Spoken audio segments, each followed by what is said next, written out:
Good evening and welcome to Chicago Tonight. I'm Phil Ponce. Tonight, a special program devoted to an urgent topic. They tried to help me, but it was no use. Like, there was too much going on in my life. 1/3 of the students in Chicago public schools will drop out before graduation. Who are these young people and what can be done to help them? Sorry to wake you up. I'm calling because Donisha and Darnell are not in school today. Students who are truant in elementary school are more likely to drop out of high school. We have the story of what one school is doing to get its youngsters to class. We talk with some educators who are trying to keep kids from falling off the grid, one student and one day at a time. Our country has begun to get college access right, but we see huge dropout rates in college. An innovative program in Chicago is trying a new strategy to help at-risk students, teaching character. And the big picture, what can be done starting today to fight the dropout problem head on. All that and more next on Chicago Tonight.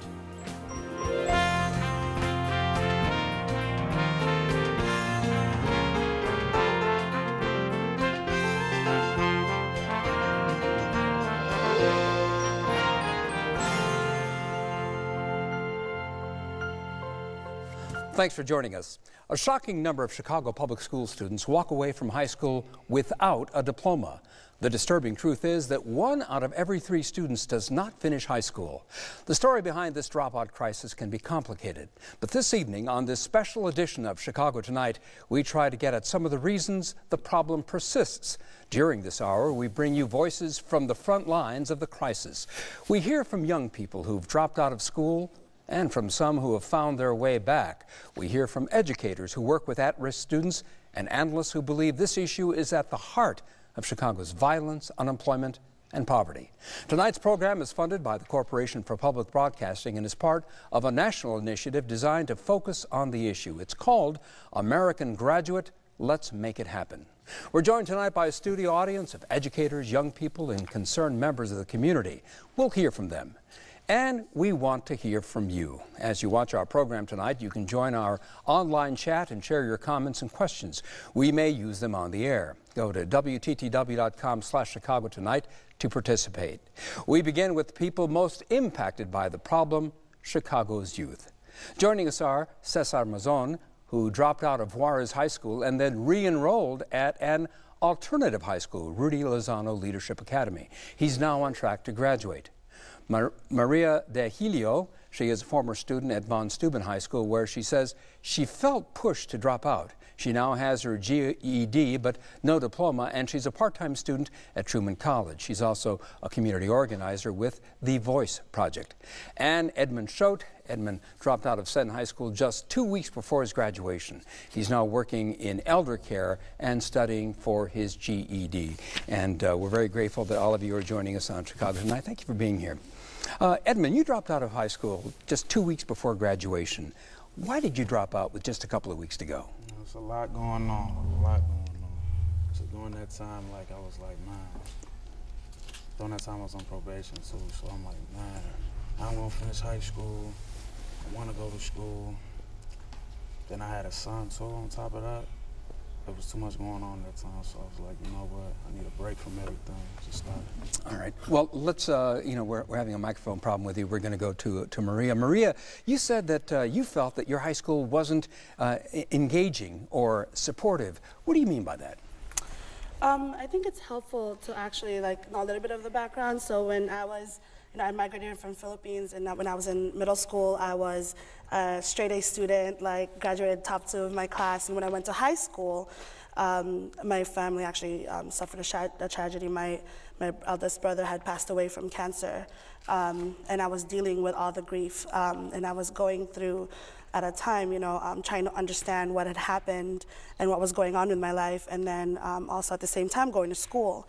I had gone to Von Steuben High School in the northwest side of Chicago, and it was one of those places, you know that there's something wrong with a high school if you could leave for a couple of weeks and come back and still get an A in the test. And is that what happened to you?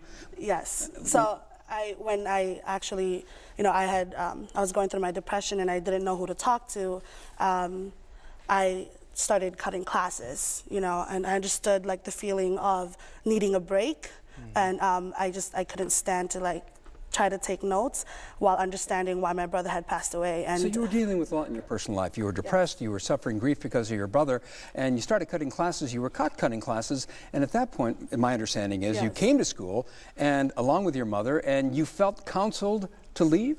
Yeah, so when they called me after the cutting class, they told me to bring my mom in. So I did bring my mom in the next day, and a person that was working in the office, while she was filling out my form, trying to get me back in the class, she told me, like, you know, she looked at my age and she goes, "Oh, you know, you're 17, you might as well drop out." And somebody actually said that to you? Yeah, and she worked at the school. And I was shocked. I was just like, whoa, what? You know, I came here to get an education in this country. And yes, I was going through some tough times, but that doesn't mean that gives you the right to give up on me. And there was a moment where literally she was talking to my mom over me about my future. And she was talking about the option of dropping out. And I was literally standing between them, listening to them decide my future for me. And I was in the office for about an hour just crying because I didn't know. And I just felt like everybody just gave up on me. We'll get back to what happened to you after that, because obviously you did turn things around. But Cesar, tell me about your experience. Why did you drop out of Juarez? So, really it was like, I would say like just me not wanting to pursue education because, I don't know, I felt like I didn't have a connection with it. And also, excuse me, I'm sorry. Well, okay, Cesar, I thought we were having a problem with your microphone, but go ahead. You were telling a story of why you dropped out of Juarez. I'm sorry to interrupt you. Right, like, I don't know, I just didn't feel a connection with like the education I was learning, so like I didn't feel a need to keep pursuing that education. Why didn't you feel connected? Was there not somebody who was trying to connect with you? Did you not? Was there not a teacher, or a counselor, or somebody who would say, "Hey, Cesar, I know you're going through something, but let's work on this"?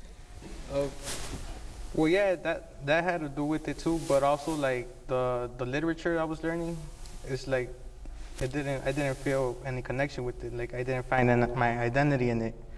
Like for example, colonization and things like that, World War I, World War II. Like I understood it, but it's like, where do I fit in there? You know. So you were not connecting with the content as well. Right. Okay, so you enrolled at Rudy Lozano, which is an alternative school.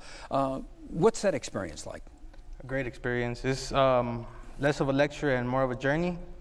It's a great big family, just all trying to get to the same goal.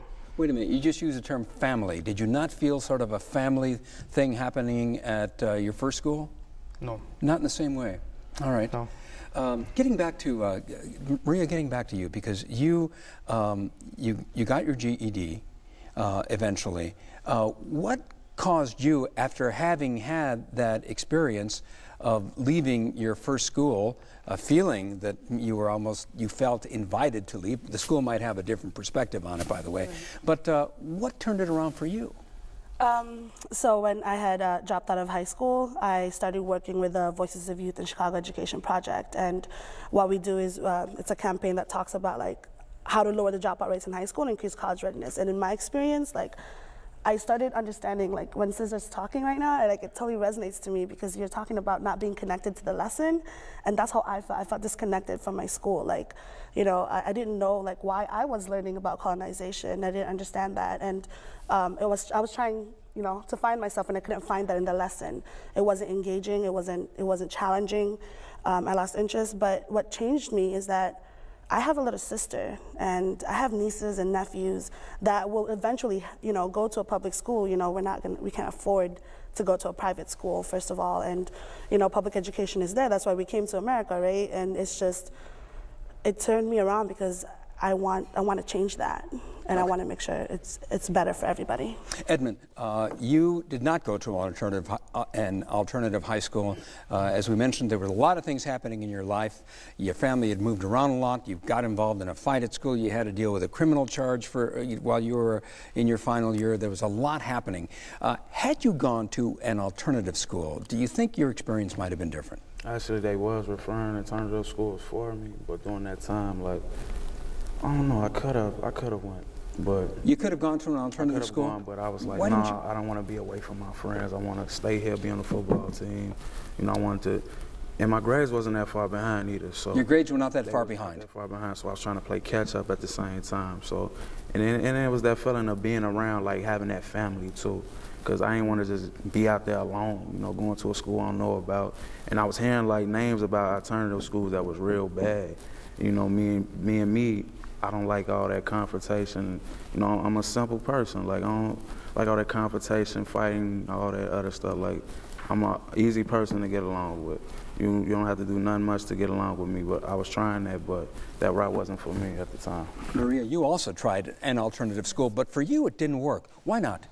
I think the big difference, I mean, the similarity with my previous high school and the alternative school was that we had really low expectation. I think the only difference when I went to the alternative high school that I went to is that the low expectations was accepted.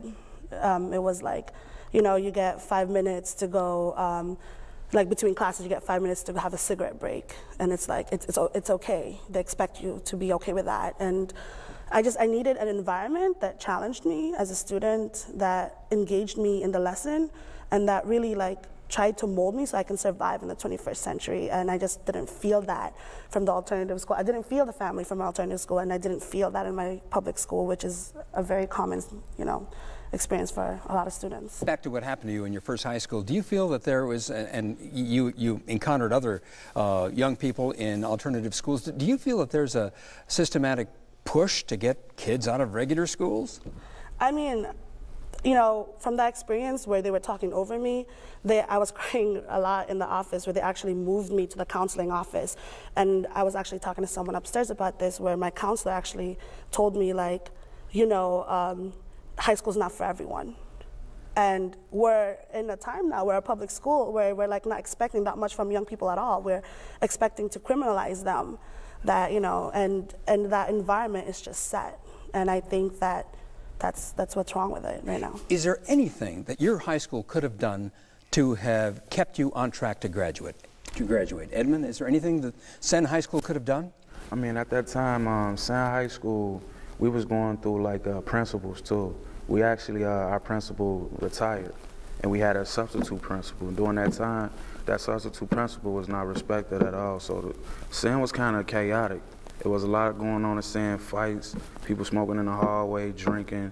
There was all type of stuff going on in Sen at that time. But to help out, like, it was teachers that was actually there teaching. There's one teacher, he was a history teacher. He was teaching a lot of what it was, literature. It was something like that. But there were some teachers you're saying who were trying to do their best. A lot of good teachers there in Sen. There was a lot of good teachers that was pushing. Don't be in the hallway. But at the same time, it was like, it kind of fell on a home and school too, if you look at it. The environment of home and being there at school. It was some kids that just acting out. And it was some teachers in there that didn't care at all. So, Cesar, how about it? Is there anything that could have happened at Juarez to have kept you on track to graduate from Juarez? Yeah, some of the teachers, like, I noticed that they didn't care about like what happened to me, like, cause I had like missed some days, and then after that, well, they're like, well, he's not interested in his education, so why should we be, you know?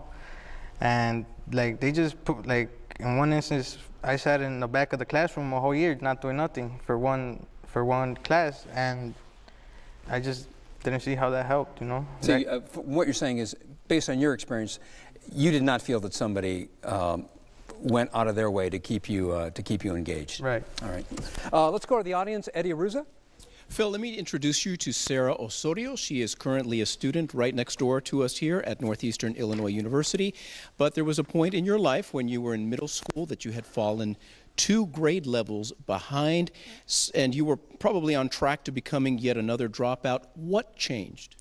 It changed. I think I would have to say support from the school that I attended, San Miguel, and my family. Support is something that, as a student, we need, not only because we have external issues that come into our education, but in terms of like schoolwork, my my level, as you said, was behind. San Miguel really helped me bring that up, not only through my 3 years there, but also through my 4 years in high school through their graduate support program. And let me point out, San Miguel is a school in the back of the yards neighborhood, and their focus is to help students like you were to stay on track, go and exceed. Tell us how that program helped, what it's all about. It's about building a stronger community. It's about empowering their students and as well as their families. But in what way? And giving us hope. Before I went to San Miguel, I thought that my world was really closed. It's school, maybe high school, and then work. But they really opened my mind and opened my world and let me know that there's something further than just high school and entering the workforce. There's college. There's other things that I can do. So what would you say to our three young people here on the panel tonight? I say that I can really relate. I can relate to the things that you're talking about, but I know that some of you might feel it. There is hope. There is support. That we can come. I know some of you have mentioned some programs, and it can be done. It can be done. I know I am doing it right now, and I know that you and as well as other students can do it. Sara Osorio, thank you. So a success story here. And Maria, Cesar, and Edmund will be joining us again for our web-exclusive conversation after the television broadcast to take questions from the audience. You can watch that live on our website at 8 o'clock. The dropout problem often begins well before high school. Students who are truant in grade school are more likely to drop out. Even so, Chicago Public Schools haven't had truant officers for 20 years, and the responsibility for attendance now falls to the staff at the local schools. CPS data shows that tens of thousands of elementary school children miss 4 weeks or more of class a year, and that puts their education at risk. Elizabeth Brackett looks at what one Southside school is doing to get its students into class. Hi, this is Robert Fulton School calling. Devon was absent yesterday. Okay, will he be attending today? It's just after 6:30 a.m. and already phone calls are going out from the Robert Fulton Elementary School on the south side. The wake-up calls are made every morning to all students who are absent or tardy the day before. Morning, Miss Dunlap. Principal Sherry Novak sees the benefits of these calls. As her students stream in, she can tell her attendance numbers are up. We can't close the achievement gap if the students aren't in school. So it's called low-hanging fruit a lot of the times, but a lot of people don't see, especially in high-poverty schools, what efforts that the school has to expend to make sure that students do come to school and the challenges they face. Fulton's truancy rate has gone down, but across CPS, truancy, especially among K through 8 grades, is a critical problem. According to the school district, over 30,000 grade school students missed more than a month of school last year. CPS CEO Barbara Bird Bennett says her team is crafting a plan to combat truancy, and a big part of it is empowering principals. Part of the plan, very broad stroke, and you're getting this before I've even shared it with anybody else, part of it has to be going to our principals and saying, look, we trust you. We have given you the kind of autonomy, but we're holding you accountable to the use of that autonomy. At the end of the day, we need to hold them accountable for reaching a potential attendance target. Congratulations to our 3 classrooms with perfect attendance. Sherry Novak has no problem with being asked to hit an attendance target. At Fulton, the focus on attendance is already intense. Once students are in class, attendance records are checked, and a new round of calls goes out to the families of absent children. Good morning. This is Miss Novak at Robert Fulton. Sorry to wake you up. I'm calling because Donisha and Darnell are not in school today. And it doesn't end there. If students don't come in, Novak and members of her leadership team go out and bring them in. On the morning we were at Fulton, the team heads to the home of 14-year-old Sharonay McClure. Sharonay's 4 brothers and sisters made it to school, but on this day, the 8th grader had opted to stay in bed. I told your dad, try to come to school, and if you're not feeling well, we'll take you back home, okay? All right? We'll take care of you. Come on. It took some prodding, but the reluctant teenager made it out the door, down the street, and finally into school. Her father was grateful for the school's efforts. I have to, rely on them for their support to help, help me get my kids in school, because I want my kids in school every day. What did you think when they first started doing this? Were you surprised? Yes, I was surprised, and I was sort of wow, these people are really on the ball. They make sure that the kids come to school. Sharonay made it to class in time to take an important math test. And surprisingly, she too was appreciative of the school's efforts. I'm glad she did. Why? Because she's my favorite principal. Would you have come to school if she hadn't come to the door? I feel sick. Fulton's strategies to decrease truancy have produced some positive results. Attendance has gone up from 91% in 2008 to 95.4% so far this year. That's a big jump in a high-poverty, high-minority school. Novak's boots-on-the-ground attendance strategy was designed without consultants or any extra funding. Novak uses her entire faculty to combat truancy. The key to getting kids in school, she says, is to establish relationships with the students and their families.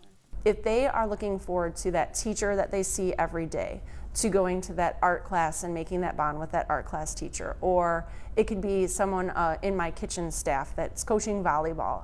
If they don't have that relationship with anybody at the school, there's really no reason for them to engage in school. Truancy and dropout prevention are part of Akeisha Craven Howell's responsibilities at CPS. She hopes to promote anti-truancy efforts like the ones at Fulton. That's absolutely one of the roles of central office, to understand what is working out at the local school level and to bring those ideas and best practices back to networks in the central office so we can disseminate them to other principals. But Novak says there have been few opportunities to share her strategies with other schools. Besides the colleagues that I have at our network meetings, there's really no way of saying, hey, this is what we're doing and this is really working well. Novak also wishes she had more help from the central office in dealing with chronic truants, students who have been out of school for 9 days or more. Those students may need outside resources, such as the Department of Children and Family Services or the Department of Health, to help deal with their needs. Because I think if we can sit down and meet with people and say, hey, this is student X has this many days of absence, this is what we've tried with student X, this is where we're stuck at. What can you do as a next step to help? I think we'll have all ears on that, and I think that there is a real possibility, using frameworks that I've seen that are successful in other districts and that I've used, I think there's a real possibility that that is what will emerge in our comprehensive plan. What I'd like you to do is look at number 12, okay? A $1.7 million pilot program for truancy is underway in 74 CPS elementary schools. The 2-year program is also based on building relationships between schools and students. 6th grader Luis Munoz has made significant gains in attendance since Christopher Aguirre became his monitor through the Check and Connect program. Since I have him, he helped me on my grade, on my attendance, and what to do. Were you missing a lot of school before? Yeah. And what does he say about that? To not miss a lot of days, even Mondays, because Mondays is the day we learn a new material. Luis is one of 30 students who Aguirre monitors. This is the 2nd year of the federal grant to study and address truancy.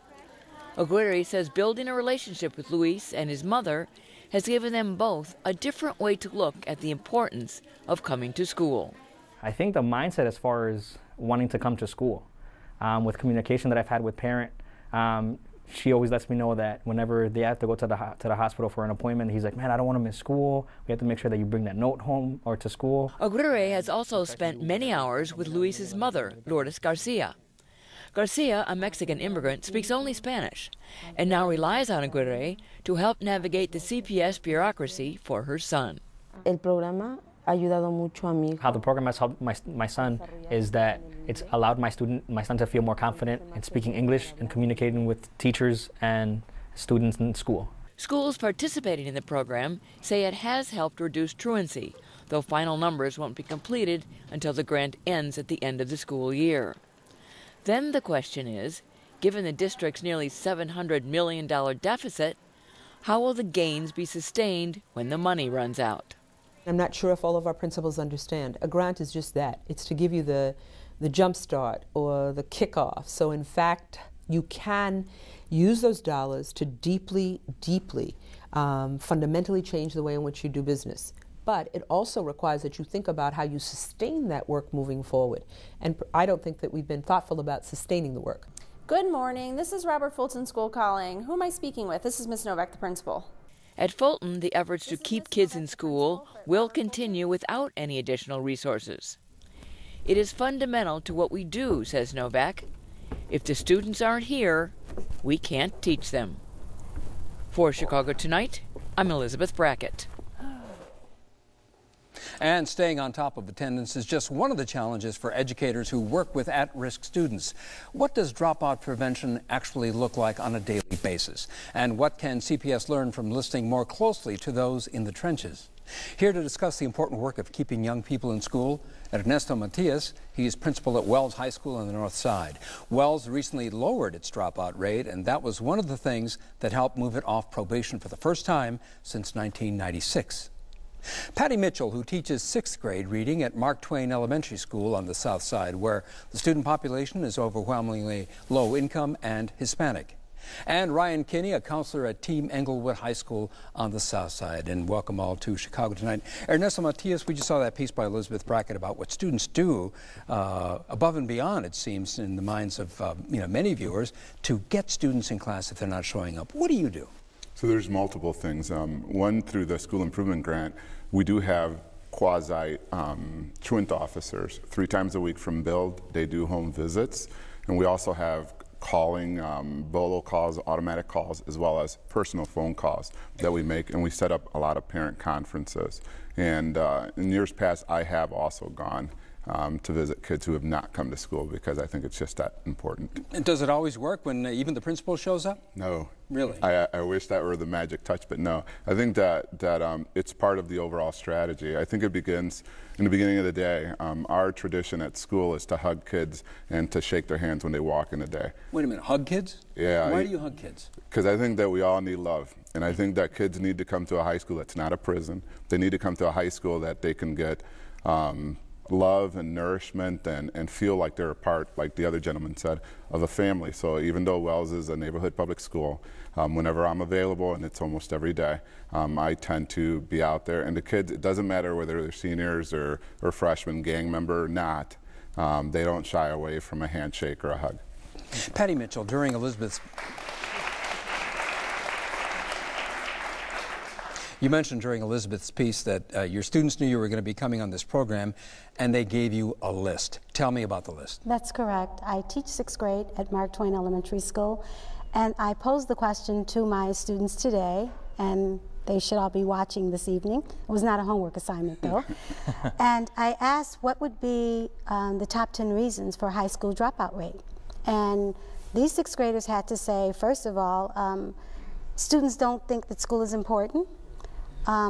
School causes stress for children, that families are poor and money is needed in order to help their families. Peer pressure, have become parents at a young age, being bullied. They don't care about education. Some are involved in gangs. Some children think that it's good, that they're too good for education. Education is not needed for them. And last but not least, bad things have happened in their lives and they've lost sight of their dreams.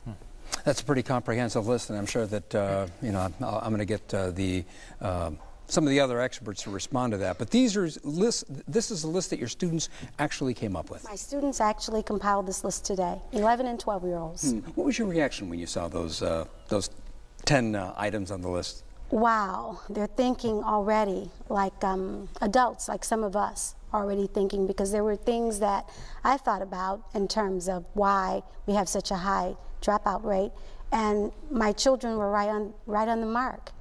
So to see it at such an early age, to know maybe this generation that I'm grooming will surpass this dropout rate thing, and maybe 100% of the 32 children that I teach on a daily basis for the one class will all graduate. Ryan Kinney, as a counselor, what's your reaction when you hear those the items on that list? It was really interesting to read before we were getting together today, and to see that in each case of students I know that leave school for one reason or another, I can think of very few examples that aren't covered on the list, and then that repeated itself with the panel that was on earlier. It seemed like students, each one of the young people that were up here, had an example or multiple examples from that list, and just how dead on sixth graders can be. In terms of your role as a guidance counselor, what do you do when you see somebody who's at risk? Well, at risk can be defined in a lot of different ways, and so the number one thing I think we do is we try to get to know our students as well as possible to figure out, because even though many of these items on a list like this or any list, relate to a lot of different students, each student is unique, and so we try to figure out exactly what is preventing the student from being successful, whether it's an experience issue, a financial issue, a family problem, so on and so forth, so that we can personalize and customize our approach to that student. Ernesto Matias, your dropout rate last year was 80%, and now it's down. Your attendance, your graduation rate last year was 80%, and now your dropout rate is only down to 13%. Those numbers, relatively speaking, are pretty good. The national average is about 75%, and CPS it's about 1 in 3 kids drop out. How did you get the numbers better than the national average? You know what, I think it's a multiple approach to it. So one of which is our post-secondary team, counselors working with the kids. Another one is we have a peace center for when kids have conflict to be able to work out their situations, because if they cannot work out their situations, then eventually they're not going to want to come to stress at school. Another approach is a partnership with Northeastern, their School of Social Work. We have 8 social workers from Northeastern, students who are doing their internships 20 hours a week. And in fact, last year, one of them really saved one of our kids' life, because at the beginning of the year, the mom came to me and said that gang members came to her house and told her that her son was going to be killed. Right, and so we spoke with the family, with one of the ACEs or the social work counselor that we had from Northeastern, and she took it upon himself to help him get into an alternative setting. True Source is an alternative school, and she would call and she would help him. And right now he's going to Wright College. He wasn't slated to graduate last year, but because of her help, and those are the partnerships we have within the community and with the university like Northeastern that really help us try to get better at what we're doing, really connecting with the kids and providing a quality education, but not forgetting. I think that a lot of times we say we are instructional leaders. I think we should say we are instructional and cultural leaders of our schools. We have a web question from, thank you. We have a web question from a viewer named Matt, and let's take a look at what that question is. Can we get better parents in the city of Chicago? I think that would make the biggest difference. A question about parents. That one really hits home with me, because I work in Inglewood, and I see our parents every day, and I think we do have good parents. I think we have parents that are struggling with a lot of issues in their community and a lot of obstacles to overcome, but they care about their students, they care about their community, they care about their education, and it's up to us to try and work with them to get over some of those hurdles so that they can be the best parents and help educate them and help them through those situations. And I think we have a question in the audience involving parental involvement. Usher? Phil, you're right. That's a big question. And in the audience today, let me introduce you to Wendy Dubois. She's the president and CEO of the United Way of Metropolitan Chicago. That organization recently partnered up with the CPS and with Microsoft to open 12 new in schools across the city. So parental engagement is something that you're familiar with. How important is that support from home from those parents? Well, we think it's essential. So I echo what the panel is saying. Parents are busy with a lot of different things, and so I think supporting parents to be able to be active in kids' academic careers is vital. And so what we're doing with Microsoft, and we do in a lot of programmatic directions, is try to bring parents into school schools and help parents really engage with kids, teachers, principals, and also social service organizations that are inside of schools that can follow along and help kids' academic careers. And how much of it is the parents' understanding of what their role is beyond what happens in the classroom? I mean, how much is it instructing parents about what they need to do to follow up and to make sure their kids are on track to graduate? Yeah, I mean, I think that's part of it. We know that, you know, kids whose parents are involved and engaged and are encouraging kids to stay on track in school, do well in school, know that it's the right thing to do to move toward a job, move toward college, they do better. And so I think the programs that we're trying to support, the partnership with Microsoft to bring parents into school, provide resources to parents actually that help parents in the workforce arena, help parents succeed in their careers, and also in so doing educate parents on how to help kids is something we think can have a lot of success. And is there anything that parents can do? If we heard a lot about support, we heard a lot about what's going on in the classroom and a support system that maybe students are feeling they're not getting in the classroom. What can parents do to engage the educators in their children's classrooms? Yeah, that's a great question. So of course, working with teachers, working with counselors, working with principals. But the other piece that we support is community organizations that are inside of schools. This is actually a United Way initiative, is to support social service organizations literally providing services in schools, and also organizations that are in the community connecting with schools. And so I think parents also have the chance to connect with those organizations, social service organizations. For example, in Brighton Park, we're partnered with the Neighborhood Council, the Brighton Park Neighborhood Council, who's right here right now, to help kids and parents inside of schools in Brighton Parks and in a number of elementary schools. Wendy Dubois, thank you. Usher, thanks very much. Patty Mitchell, you have an intervention strategy at your school. Is part of that intervention strategy, does it have a parental component as well? Well, yes, it does. We, at Mark Twain School, is same as the principal here, we call home to parents from the office.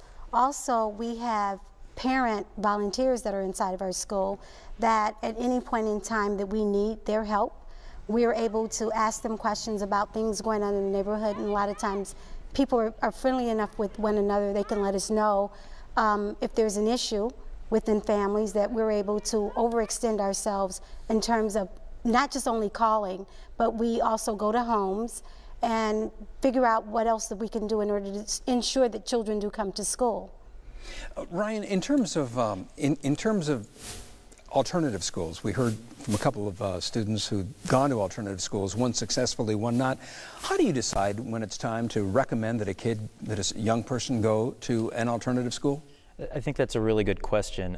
You know, in terms of customization that I mentioned before, we're constantly working with students to try and assess and reassess where they are academically, you know, and that comes in terms of not just your, you know, progress reports and report cards and semester transcripts, but individual moments by pulling data, by becoming familiar with it, both on a group and individual level.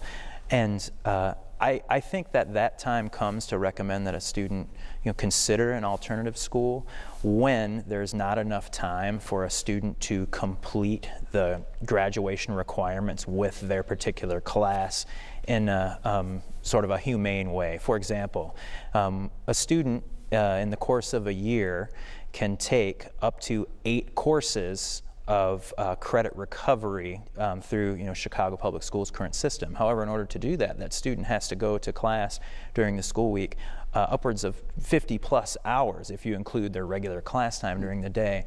And not only is that not you know, it really seems impossible for a student, but it seems, like I said, it's almost inhumane because, you know, and it's setting students up for failure, more importantly, because when you have a student that struggled with school and ask them to go to more school, it's just piling on top of them. That's when I make that recommendation. Ernesto, if you had a wish list of resources that you could have access to prevent dropouts, what would that wish list be? Besides truant officers, I think that I would want a social worker to a full-time nurse at school, a full-time psychologist at school.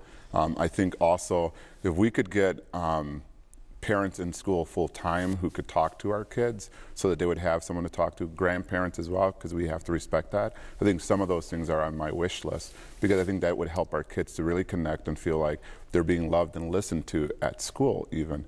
I think that, as you said, some of our parents, I mean, they really do care and love, but plan B is how does Wells become a school of hope for our kids, so that when they do come in, they do get loved, they get nourished, they get at least motivated. And sometimes kids come to school just to see a teacher, because it's the teacher who's providing the love for them. It's the teacher who's providing the support for them when family members are unable to do that.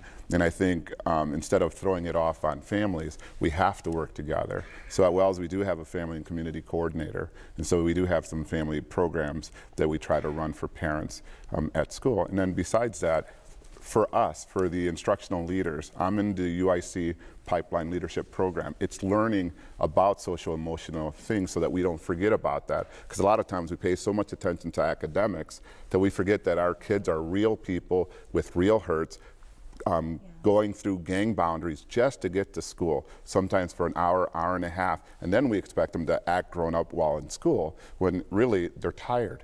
They might not have eaten, they had to get up so early, and we have to be sensitive to that while trying to educate them at the same time. Really difficult to do. You know, as I was listening to you, there was a term that you've used repeatedly, and that is, you know, it may be surprising because we, you know, put such an emphasis on testing and with academics and on theory and all this other thing. You keep talking about love. Why is that so important? I think that our kids, regardless of the reasons they do what they do, are looking for someone to love them unconditionally, are looking for someone who will just listen to them, even if they're not right, just listen to them, you know, and then at the end of the day, feeling accepted, they get a little bit more hope that they can overcome. I mean, Antoine Fisher is an example of that, right? You're an example of that with your story. There's a lot of people here who came from nothing and have made themselves, and I would say because of a mentor. I went to Clemente, and they had to send me away after my freshman year, but my mentor's been with me for 33 years.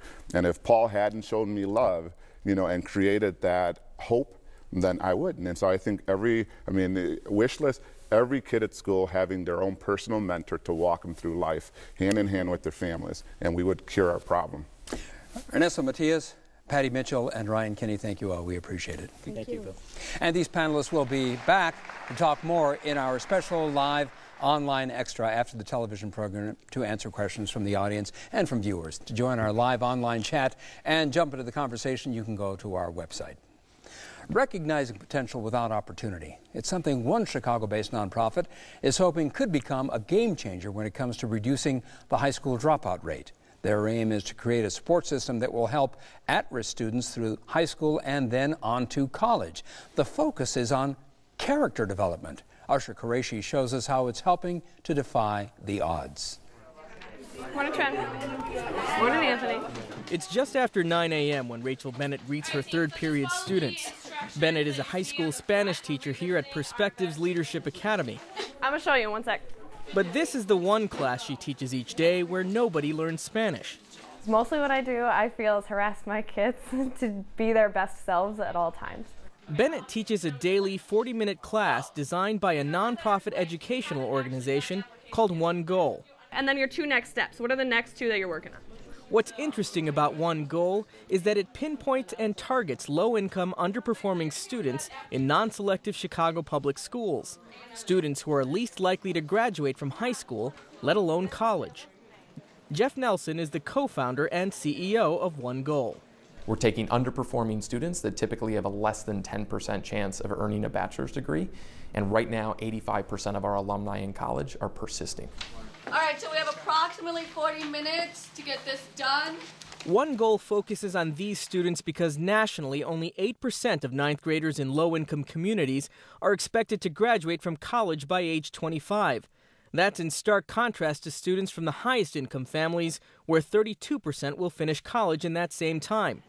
Nelson says the cornerstone of One Goal's methodology begins with recruiting and training exceptional teachers, who in turn identify underperforming students with the least opportunity and the most potential. We believe and have seen empirical evidence that teachers matter most in education reform. And when we got started building One Goal, We realized that nationally and locally there were no college access or persistence providers that were using exceptional teachers as the focal point of their work. And so, One Goal has partnered with the Chicago Public Schools and is currently in 23 of the district's high schools. The program hopes to be in half of all Chicago high schools by 2017 and is already expanding nationally. Here's how it works. A One Goal teacher takes on a group of 25 students and sticks with them for 3 years, beginning in their junior year of high school. The teacher's instruction focuses on 3 pillars: prepping students for the ACT test, guiding them as they apply to college, and helping them develop specific leadership skills.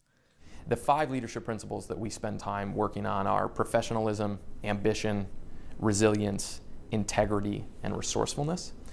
The reason those 5 skills are important to us is because those 5 working in concert are predictive of success in college. Often, Nelson says, these character traits come easily for students who've grown up in some of the city's roughest neighborhoods, where they have already developed an inner strength remarkable for their age. Oftentimes, though, those skill sets are not pinpointed as assets. Oftentimes, kids think that they walk into this environment with liabilities. We think it's completely opposite. Once the students move on to college, they stay in regular contact with their One Goal teacher through their first year. The aim here is not just to get the kids into college, but to equip them with the support system they need to finish. We've seen 25 years of education reform in the United States. Almost all of it has been directed in pre-K through 12, so we've seen the proliferation of charter schools, we've seen early childhood work, interventions work, we've seen human capital providers, we've seen big city mayors like Rahm take on education. Yet almost none of it has spilled over into higher education. And so our country has begun to get college access right, but we see huge dropout rates in college. Cynthia Barron is a coach with the University of Illinois at Chicago's Principal Training Program. She has over 40 years of experience in Chicago public schools. There's nothing better than preparing students for that next step after high school than making them feel confident and comfortable in their academic skills, that they can do it. But along with that is also this ability to, one, know what college life is about, know what career readiness is about, know what that life is going to be like when they graduate, but then also helping them to develop the network that's going to help them, but then also how to anticipate those obstacles, what do they have to put in place. One Goal student Anthony Howman knows something about obstacles. Last year, his Southside neighborhood ranked 4th among 77 communities for the number of violent crimes. According to the latest census numbers, nearly 26% of households here are below the poverty line, and nearly 1 in 5 residents is unemployed. By his sophomore year, Howman was getting into trouble. With a C average, he was doing the bare minimum to get by, and he was a new father. Outside of school, I didn't do nothing, sat on my butt, play games. You know, I didn't use computer, I didn't use my time wisely. I just did ignorant things. Rachel Bennett says through self-motivation and the support of One Goal, Howman turned everything around. Last quarter, he had a 4.1 GPA with the weight of his AP Lit class. So he's doing that all as a young father. He still takes care of his 2-year-old. He sees her every day, takes her to all her doctor appointments. Want some fruit snacks? My One Goal teacher, she always encouraged me, like, if you don't want to do nothing for yourself, then do something for your baby. Make a life for her. You always want your child to have a better life than you already have. So it's like she's part of my motivation. Today, Anthony is in the final running for a full-ride scholarship to Cornell University. It's the kind of ambition One Goal hopes to instill in all of its students. If I don't leave and I stay here, it's still not going to do nothing for my family. So I'd rather go get an education and go start on my career and bring that back towards them so I can actually raise a family and take care of my daughter, take care of my mother also, because I'm doing this for myself, but I'm also doing it for the family and people that I love. For Chicago Tonight, I'm Usher Qureshi. One Goal plans to launch its program in a second city, Houston, Texas, next school year. The organization hopes to be in 5 cities across the U.S. by 2017. Over the course of the night, we've heard firsthand stories from those caught up in the dropout crisis. But how can Chicago translate this information into concrete change? What does the big picture look like for dropouts in Chicago? Here to talk about the road ahead are Elaine Allensworth. She's Interim Executive Director at the Chicago Consortium on Schools Research. Over the years, she's conducted influential research on high school dropouts. And Jack Wiest, the Executive Director of the Alternative Schools Network, an umbrella organization of alternative schools that serve at-risk youth in Chicago. And thank you both for being here.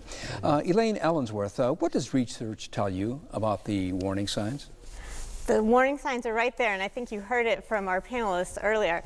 There are a million reasons students may drop out of school, a million reasons that, a million things that may pull students away from success in school. But all of those different things, from health, from post-traumatic stress disorder, from difficulty, struggling to understand in class, all of those things affect graduation by affecting students' work in their class. So whether the students come to class, whether they get their work done. So people at schools, you can't keep track of everything going on in all of students' lives, but you don't have to. All you have to do is pay attention. And as soon as students stop coming to class, they miss class, they stop turning in work, find out why. Go to students, really monitor how students are doing, give them support right away before they fall too far behind. Because they drop out because they fall so far behind that they can't catch up. And if you can get to them earlier, you can help them stay on track to graduate. Jack Wiest, for those students who don't find success in their first school, alternative schools are an option. Right. What is different about alternative schools? They're smaller. They're about between 150 and 200 students. They've got community-based roots. The class sizes are smaller, about 15 to 20. And they really, as the principal from Wells talked, they can really establish a good relationship with the students and get beyond just the academic and get to the issues, the emotional issues the kids walk in the door with. If you can't get to that, then you're really not going to be successful. Having a smaller structure, a smaller size really makes a difference. And we have a question from Dave on our web chat, and the question is, why do we force kids to go to high school when many are not or will never be ready? Why don't we have more vocational training? Elaine Allensworth, you want to give a shot? It really would be nice if we had more opportunities that were flexible for students, so that we figure out what students' needs are and we meet them where they, we help them get where they want to go given where they are. My mantra these days is about monitoring and support, and it's monitoring and support not just to keep kids on track to graduate, but to keep them going towards college and career readiness. Figure out what it is they need. We have a lot of students who come into high school getting A's and B's in middle school, having high test scores, and then they end up getting C and D averages when they get to high school. We should be supporting them, to do the best that they can and meet their goals, whatever those goals are. Jack Wiest, what is the biggest obstacle to re-enrolling when a kid doesn't make it at the first school? Well, I think the first obstacle is the kid themselves has to feel that they can try it again. We've seen younger kids who drop out 15, 16 years old, they still think they got the world by the tail. After being on the streets a while, then it makes a difference. They know that they need to go back. They come in with a little bit of a different attitude. That first step into the school, they may have known a friend who's also in the school. In some cases, we have parents who've gone through the school and their kids are struggling now. So that first step to get them into school and engage them, that's really usually the first step, and it's a harder step. It sounds like it could potentially take a lot of courage on the part of a young person to, who didn't make it, at the first school. Right. Well, imagine yourself failing at something day after day after day, and finally leaving. And in the context of the world, if you don't succeed in what everybody thinks you ought to, which is being a good high school student, if you've failed at that and you've internalized that, yeah, that's a tough thing to, next step to go beyond that failure and try it again.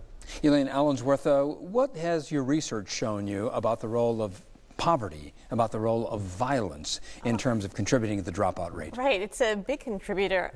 When you have poverty, everything's so much more difficult. You have families dealing with horrible health crises where students feel like they have to stay home and take care of a sick parent or a grandparent. You have transportation issues.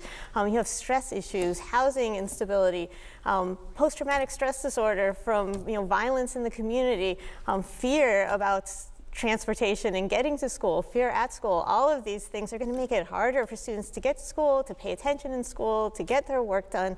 And it's going to make it harder for teachers to, keep students engaged in learning and learning at high levels and, working towards college readiness while they're dealing with so many issues. So it makes the job harder for students, it makes the job harder for teachers, and it just emphasizes the need to really have coordination of teachers with each other, with schools, the rest of school staff, with parents, with community members, figuring out systems so that you can support kids so they don't fall through the cracks when families have problems. We're almost out of time, Jack Wiest, but if you had a wish list for Chicago Public Schools for the next, say, 5-10 years, what would that list include? Well, Chicago's already positioned. It's already a leader in re-enrolling dropouts. They have a group that is called the Youth Connection Charter School that's working hand in hand with the board, serves over 5,500 dropouts. But we've passed some legislation 3 years ago that will establish even more of 75 small schools that will re-enroll another 11,000 students.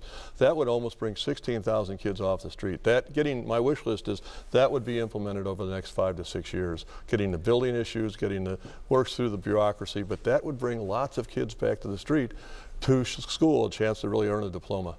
And that is where we're going to have to leave it, but we're going to continue for our online audience. Elaine Allensworth and Jack Wiest, thank you both very much. And thanks to you for joining us for this special edition of Chicago Tonight. We will continue this conversation with our audience and all our panelists online, as I mentioned. You can go to WTTW.com/Chicago Tonight to keep watching our live stream and join our live online chat to chime in with your questions and comments. Now, for all of us here at Chicago Tonight, I'm Phil Ponstead. Thank you. Good night.